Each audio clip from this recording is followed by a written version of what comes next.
will know that man left a legacy that still lives on in Daddy and his children.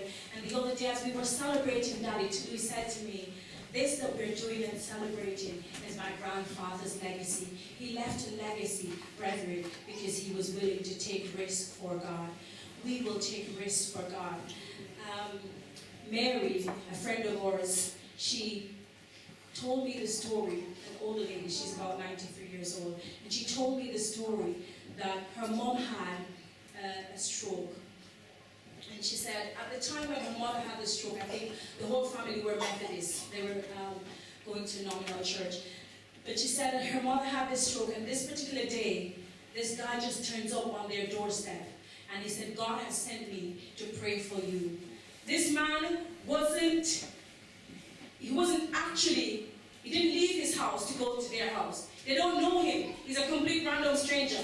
He didn't actually leave his house to go to theirs. He was going to Newcastle from Washington. But by the time he got to this stop, the Holy Spirit said to him, come off, get off, go and knock on this door and pray for this woman.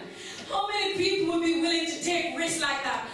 God, are you sure? Are you sure about this? But this guy went, knocked on the door and said, God has told me to come and pray for you. He prayed for the woman. The woman gets healed. The family didn't even realize that she had been healed. But the following day as the doctor walks in, he looked at her and said, your face is straight, your speech has returned, and everything is back to normal. Do you know what happened? Her and all her children left the Methodist church and went off to this Pentecostal church because this man dared to walk in faithfulness, dared to take the risk and walk in obedience with God. He dared. And Mary, who told me the story, has been to Africa and so many places. In fact, she came to our wedding in Jamaica and has walked faithfully with God. Her life changed because this guy walked in obedience. Who is it whose life will change because you will dare to take a risk for God? Whose life, how many lives do we know that can change because we will dare to take a risk? And their lives as well, in the same way, that will not be changed because we didn't walk in obedience and because we didn't take risks for God. Gordon, when he came off to Jamaica, took a risk. He didn't know anybody. He didn't know anybody there. But this young man, as he was at the time, maybe not so young now, but he gave up his house, he gave up his job, he gave up his car, he gave up his culture, he gave up all that was familiar to him and took a risk and came off to Jamaica to work in the vineyard of the Lord. He came, he set up the IT department for this school that I told you about, Pastor Oban, earlier. And Gordon wrote the curriculum and delivered that curriculum for 7.5 years. And God was faithful and gave him a good thing. Amen. Because he was willing to take risks. Amen. Let us take risks. Let us take risks. No matter what the challenges we face today, we must know that it is not eternal, it will pass. Faith is not about everything turning out okay. Faith is about being okay, no matter how it turns out. Because however it turns out, we are confident that God is still good, His plans for us are good, and our eternity is secure in Him. Paul encouraged us, he said, therefore, we do not lose heart. Though outwardly we are wasting away, yet inwardly we are being renewed day by day. Legacy faith is about living with a burning passion for the things of God. That has nothing to do with age or gender, but it propels you to step into the unknown and to lay hold of God and to dare to take risks for Him. And there's some lives that have been poured out for God. Priscilla told me the story of a 23-year-old guy who went on a missions trip to, I can't remember if it's Brazil or I can't remember where, but anyway, he went on this missions trip. And she said, before the guy left, he knew he was going to die. He knew he wasn't going to come back. And in fact, he brought her to say goodbye. And he went, and do you know, that guy never came back. He died. He knew what was going to happen, but yet he go all the way at 23 years old. There's another young lady about the same age in Jamaica, and she was asked, if you knew that you were going to die tomorrow, what would you like to do the last day before you die? She was an only child, and she said, I want to spend my last days sharing the gospel of Jesus. And that Friday afternoon, she left youth fellowship and she went into the community, witnessing to everybody she could see. And that night, she died. Lives poured out for Jesus. Lives poured out for Jesus. They were willing to take risks. And even in that, we do not despair. Amen. After we have called,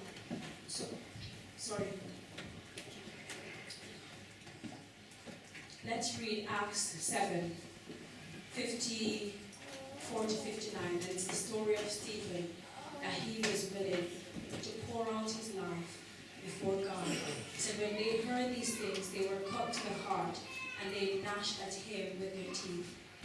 But he, being full of the Holy Spirit, gazed into heaven, saw the glory of God, and Jesus standing at the right hand of God, and said, Look, I see the heavens open, and the Son of Man standing at the right hand of God. And they cried out with a loud voice, stopped their ears, and ran to him with one accord. And they cast him out of the city and stoned him. And the witness laid down their clothes at the feet of a young man called Saul. And they stoned Stephen as he was calling on God and saying, Lord Jesus, receive my spirit. Lives poured out for the sake of the gospel of Jesus. And this is Paul's testimony. He said, 3 times I was beaten with rods. Once I was torn. 3 times I was shipwrecked. Once I spent a whole night and day adrift at sea. I have traveled on many journeys. I have faced danger from rivers and from robbers. I have faced danger from my own people, the Jews, as well as from the Gentiles. And I have faced danger from men who claim to be believers and are not. I have worked hard and long, enduring sleepless nights. I have been hungry and thirsty, and have often gone without food. I have shivered in the cold with not enough clothing to keep me warm. But then he says, he calls all of this suffering, all of these things that he has suffered, he calls it light, and he calls it momentary in comparison to the eternal weight of glory that is laid up for him. A fundamental part of being human is a willingness to bear the cost of what you believe. What you believe in, be prepared to bear the cost of it, not to bend to the dictates of fashion, or to please others, or to avoid suffering. Nelson Mandela said, "It is an ideal for which I hope to live and to see realized.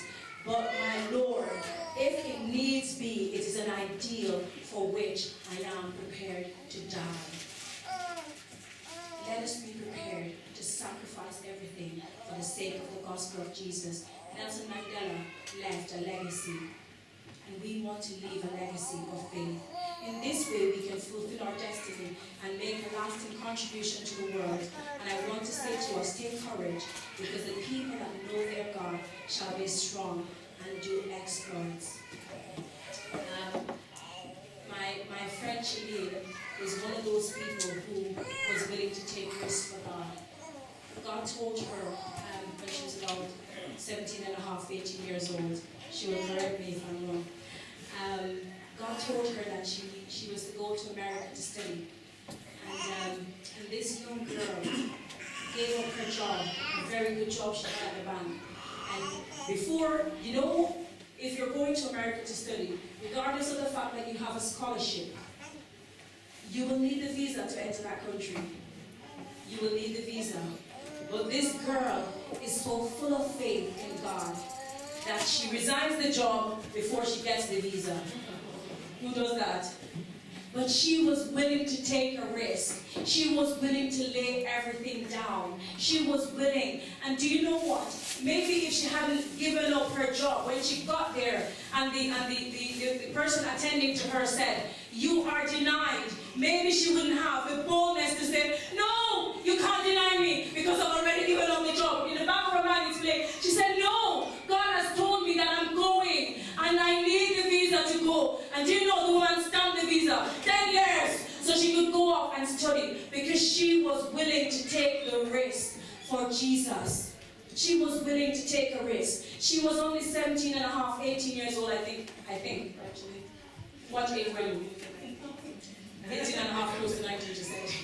But still a teenager. But she was willing to take that risk for God.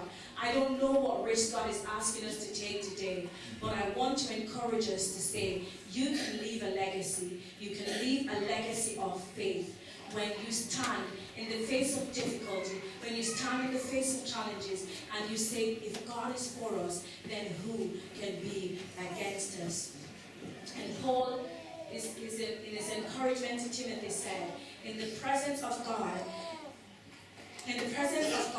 and of Jesus Christ, who will judge the living and the dead, and in view of his appearing and his kingdom, I give you this charge: preach the word. Be prepared in season and out of season. Correct, rebuke, and encourage with great patience and careful instruction. For the time will come when people will not put up with sound doctrine. Instead, to suit their own desires, they will gather around them great number of teachers to say what their itching ears wants to hear. They will turn their ears away from the truth and turn aside to myth.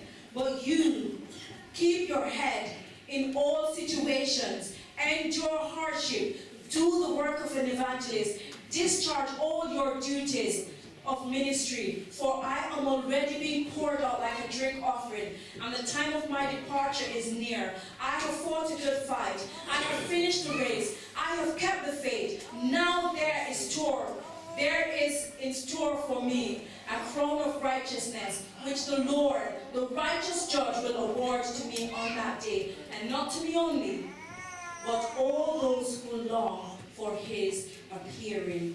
So many have gone before us, and their story inspires us. What are the stories that will be told of us? Start living now for the next generation, so that they will be inspired by our walk because of the legacy that we leave behind. Let our conviction be greater than our fear. Amen.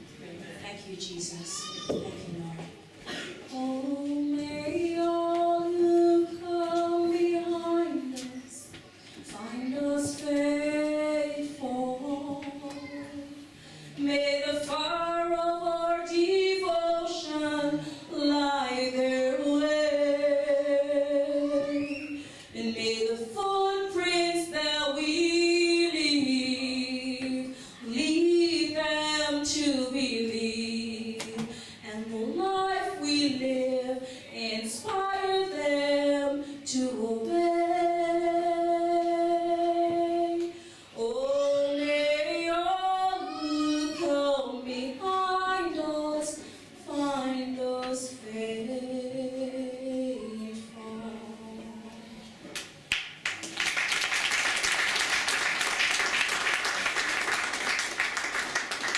Hallelujah. We just thank God for the ministry. Let's just bow down our heads.